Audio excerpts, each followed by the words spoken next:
in this chapter about retouching. Let's go to the folder called Patch Tool. Then let's open the photo of the kayak, just like that. In this photo, the goal is to make the kayak and the kayakists disappear. With this tool, we need to work directly on the layer. To protect the original layer, I'm going to right-click, then choose Duplicate Layer. A copy of the layer is created. So now if I have a problem, I can go back to the original layer.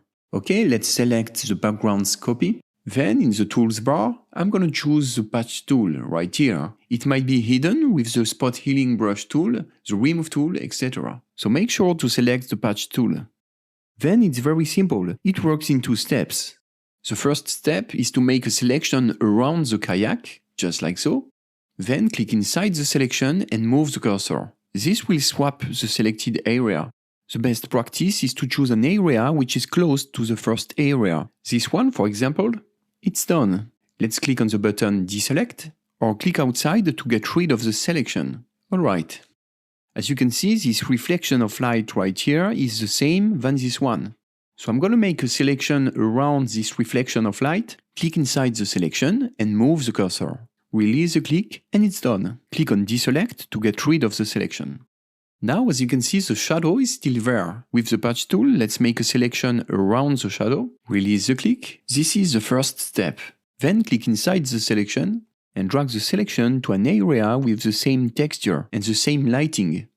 Let me show you if I choose an area with a different texture and lighting.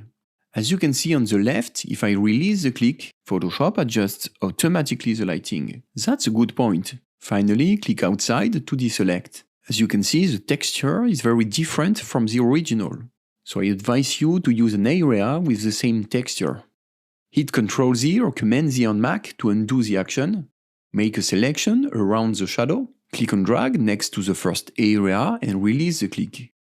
To conclude, the Patch tool works in 2 steps. The first step is to make a selection around the subject or the object. The second step is to click inside of the selection, then choose an area with a similar texture. The luminosity is automatically adapted. And finally, deselect. And keep in mind that we worked directly on a copy of the original layer. Because this tool is destructive, the Patch tool is not the most powerful tool, but it's useful.